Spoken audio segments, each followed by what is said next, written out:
قال المؤلف رحمه الله الرابع صيام يهذب الأخلاق. قال المحبب رحمه الله حدثنا وكيع حدثني قوي بن خالد عن يزيد بن عبد الله بن الشخير عن العربي قال سمعت رسول الله صلى الله عليه وسلم يقول صوم شهر الصبر وثلاثة أيام من كل شهر يذهبنا على صدر. حديث صحيح. Kuat ilmunya dalam berbagai ilmu itu al-allamah. Di ilmu hadis imamnya, di ilmu Al-Quran, tajwid, qiraah dan yang lainnya imamnya, dan di ilmu yang lainnya imamnya dinamakan al-allamah. Seperti kita menyebut Syekh kami Mukbil masyhur dengan al-allamah Mukbil al-Wadi. Kenapa al-allamah? Di ilmu hadis panglimanya, di ilmu lughah panglimanya, di ilmu fikih akidah yang merupakan pendasarannya dengan hadis-hadis yang sahih, maka panglimanya. Maka dinamakan dengan al-allamah, maknanya mumpuni ilmunya dari berbagai cabang-cabang ilmu. Itu al-allamah. Dan bahkan Yahya ibnu Ma'in menyebutkannya, dan Nasa'i thiqatun sabtun, dan Abu Zur'ah mengatakan imam, dan bahkan Syu'bah ibnul Hajjaj termasuk muridnya dari Al-A'mas. Jika disebut gurunya bagaimana Al-A'mas, dia mengatakan al-mushaf, al-mushaf. Maka dia itu bagaikan mushaf. Ucapannya, hadisnya, dan ucapannya Al-Quran bagaikan mushaf. Maknanya hadisnya itu bagaikan mushaf, dipercaya. Maka oleh sebab itu Amr ibn Ali al-Falas mengatakan Al-A'mas dilaqabi dengan al-mushaf, terutama oleh Syu'bah, min sidqihi, dengan kebenarannya. Maka inilah Al-A'mas, dan dia barakallahu fikum, Al-A'mas ini berada di tabaqah yang kelima. Dan tabaqah yang kelima tentunya dia di atas dari Ibnu Jurayd, tabaqah yang keenam. Dan tabaqah yang kelima maknanya dia di tabaqah yang kecil dari tabi'in, bukan tabaqah yang sedang tetapi yang kecil. Yang mana dia bedanya dengan tabaqah yang keenam, masih melihat satu dua dari para sahabat, namun tidak pernah mendengar dari para sahabat. Maka teman-teman atau yang hidup di tabaqah yang kelima ini seperti Al-Hakam ibnu Utaibah, gurunya Syu'bah juga, dan Al-Minhal ibnu Amr, dan Atha ibnu Abi Muslim Al-Khurasani atau Al-Khurasani, dan Bayan ibnu Bishr dan yang lainnya dari para ulama yang masyhur. Dan meriwayatkan Al-A'mas dari gurunya An Abi Ammar. Maka Abu Ammar di sini masyhur dengan kunyah, dan namanya adalah Arib ibnu Humaid.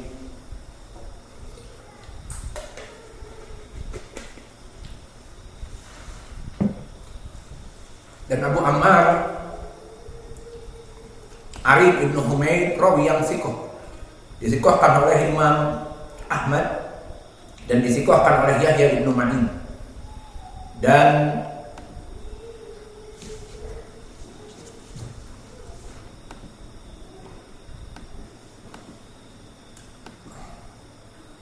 Abu Ammar di sini dia seorang tabi'i juga. Dia hidup di tabaqah yang ketiga dari tabaqah tabi'i yang sedang, bukan kibar. Maka dia seperti Abu Saleh As-Samman dan juga Muhammad ibn Sirin dan juga Al-Hasan Al-Basri dan juga Ikrimah Maula Ibni Abbas dan Mujahid Ibnu Jabr dan Raja Ibnu Haywah yang kemarin telah kita lewati. Maka dia derajatnya thiqah. Meriwayatkan dari Amr ibn Syarahbil. Jangan tertukar Amr ibn Syarahbil dengan Amir ibn Syarahil. Amir ibn Syarahil Asy-Sya'bi, lebih di bawah turun. Adapun Amr ibn Syarahbil maka dia mukhadram, dan makna mukhadram dia tabi'i kabir, di zaman tabi'i kabir.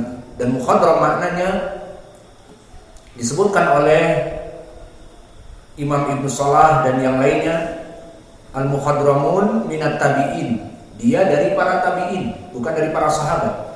Humul ladina adrakul jahiliyah wa hayata Rasulillah sallallahu alaihi wasallam wa aslamu wala suhbata lahum. Maka mukhadramin atau mukhadram mufradnya, mereka adalah orang-orang yang mendapati jahiliyah kemudian mendengar dakwah Nabi, namun qadarullah Islamnya tidak sempat bertemu dengan Nabi. Maka dia muslim namun tidak bertemu dengan Nabi, sehingga bukan dari sahabat. Maka untuk contoh seperti ini atau definisi mukhadram seperti tadi disebutkan, juga disebutkan oleh As-Suyuti di Alfiyahnya. As-Suyuti mempunyai Alfiyah di ilmu hadis. Disebutkan wa minhumul mukhadramuna mudriku nubuwatin wa maro'a mustaraku. Maknanya orang-orang mukhadram itu mereka mendapati Nabi di zaman jahiliyah, namun setelah Islamnya tidak bergabung dengan para sahabat dan Nabi, sehingga dia datang mungkin setelah meninggalnya Nabi ke Madinah, maka dia riwayatnya tabi'i, meriwayatnya tidak dari Nabi tetapi dari para sahabat, berarti dia tabi'i. Dan sebagai gambaran bagaimana para muhadramin, di tabaqahnya seperti Al-Aswad Ibnu Yazid Ibnu Qais An-Nakhai, maka dia seorang mukhadram. Al-Aswad Ibnu Yazid, yang mana dia banyak sekali di kutub fikih disebutkan Anil Aswad, maknanya Al-Aswad Ibnu Yazid, dan dia siqatun wa faqih. Dan contoh yang lain Uwais Ibnu Amir Al-Qarni, yang kisahnya ma'ruf, Uwais Al-Qarni, yang mana dia seorang Yamani, tabi'i dari Yaman.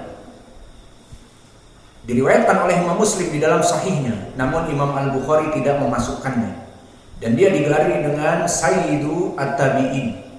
Mendengar Nabi menjadi Rasul, Nabi kita Muhammad, maka dia beriman dan ingin safar bersama kelompok Al-Yamaniyin, Abu Hurairah dan juga Abu Musa Al-Asy'ari. Namun dia mempunyai ibu yang harus ditunggu, maka birrul walidain. Namun dia beriman dan berharap untuk bergabung dengan Nabi. Namun akhirnya meninggal Nabi dan dia belum sempat untuk bergabung. Maka Nabi yang mengetahui beberapa ilmu gaib dari Allah, dikatakan bahwa di sana ada Uwais Al-Qarni yang ingin bertemu dengan Nabi, namun untuk tujuan birrul walidain, sehingga dia terlambat untuk duduk bersama Nabi.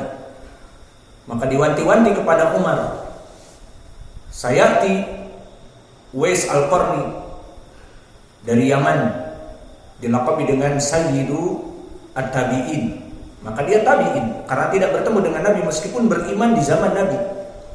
Maka jadi tabi'in karena periwayatannya kepada Nabi tidak mendengar dari Nabi. Maka jika datang Uwais Al-Qarni, wahai Umar, dan datang nanti di zaman Umar, mintalah istighfar kepada dia. Umar yang menjadi khalifah dan Umar yang terbaik manusia setelah Abu Bakar, suruh meminta istighfar. Maka ini ucapan Nabi menunjukkan bahwa tabi'i ini mempunyai keutamaan yang besar. Maka banyak di dalam riwayat, di dalam musim-musim haji, terutama di zaman Umar, karena nasihat Nabi kepada Umar, maknanya zaman Abu Bakar tidak datang.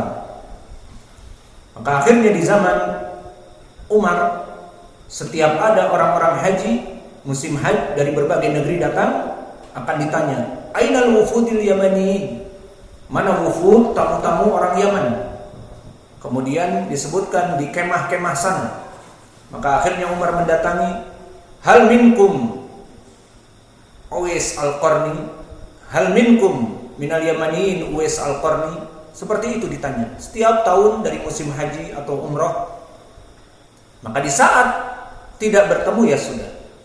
Maka pada saat ia ada Maka dia langsung menemuinya, kemudian istaghfirli,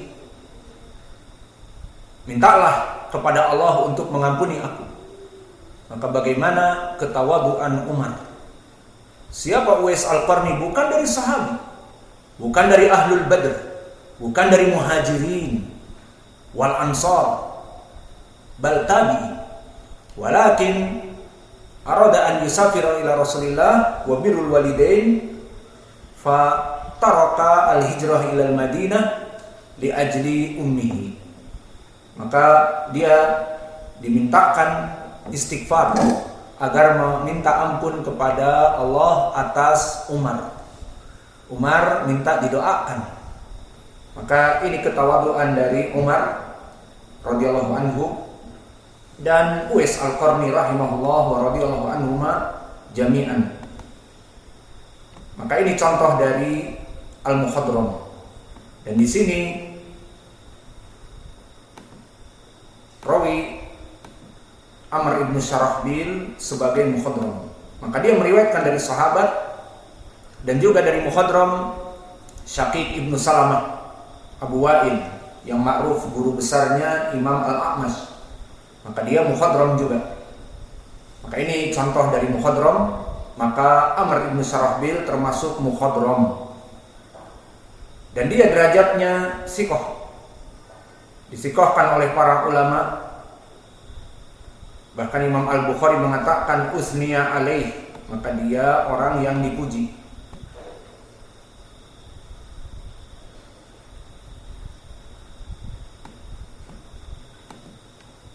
Dan disikohkan oleh Yahya ibn Ma'in.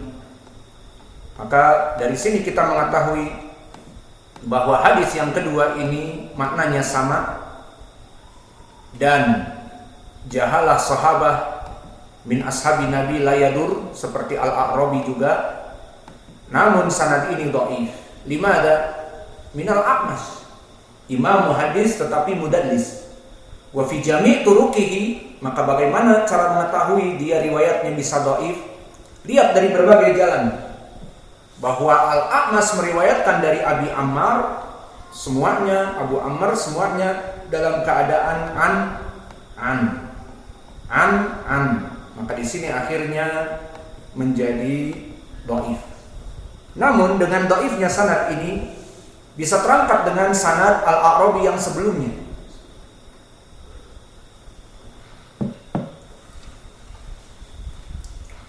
Maka sanad ini bisa naik dengan hadis Al-A'rabi yang sahih sebelumnya.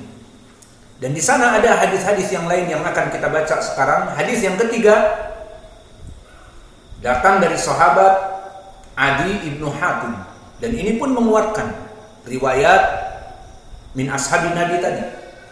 Maka hadis yang ketiga diriwayatkan oleh Al-Uqayli, dan penulis menyebutkan sanadnya dari Abdurrahman ibnu Muhammad ibnu Muslim, haddatsana Sahal ibnu Zanjalah, haddatsana Abdurrahman ibnu Amr ibnu Habalah al-Bahili, haddatsana Abdullah ibnu Malik al-Absi an Yazid ibni Adi ibni Hatim, anaknya sahabat Adi ibnu Hatim dari sahabat bapaknya Adi ibnu Hatim.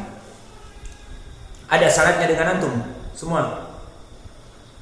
Berkata Adi ibnu Hatim, siyamu thalathati ayyamin kulli syahr yadhabu biwagri sadr, bahwa puasa 3 hari yang mana malam-malamnya itu putih, ayamil bil, maka dia itu akan menyebabkan yudhibu waghras sadr. Maka di riwayat ini waghrus sadr, di riwayat yang sebelumnya wahrus sadr. Maka semuanya bermakna wahid. Waghrus sadr, wahrus sadr adalah penyakit-penyakit hati, dari iri, dengki, hasad, pelit, jaban, takut, dan yang lainnya. Semua penyakit-penyakit ini bisa dihilangkan dengan puasa 3 hari dan melaksanakan puasa Ramadan yang wajib tentunya. Adapun Al-Uqayli yang dinukilkan oleh penulis di sini, maka dia siapa namanya? Muhammad ibnu Amr Al-Uqayli. dan dia imam di zamannya. Di zaman apa dia hidup?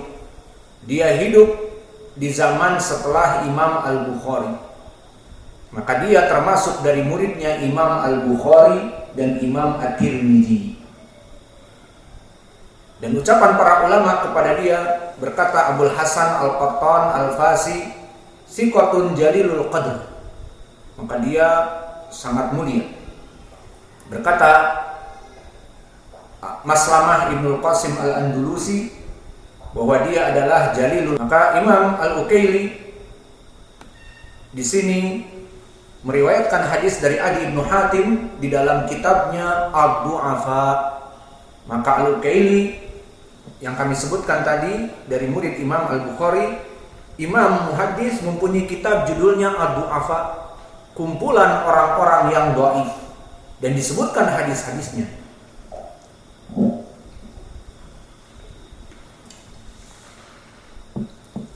Maka para ulama ahlu jarhi wa ta'dil mempunyai kitab-kitab kumpulan rawi-rawi yang thiqah, kumpulan rawi-rawi yang dhaif, seperti Al-Ukaili mempunyai kitab Ad-Du'afa, dan Ibnu Adi mempunyai kitab juga Ad-Du'afa, dan Imam An-Nasai mempunyai juga Ad-Du'afa wal Matrukin. Maka faedahnya kitab-kitab itu kumpulan orang-orang yang ditinggal hadisnya ataupun didhaifkan oleh para ulama ataupun para pemalsu hadis, disebutkan namanya. Dan kitab Al-Ukaili termasuk dari kitab yang baik setelah Ibnu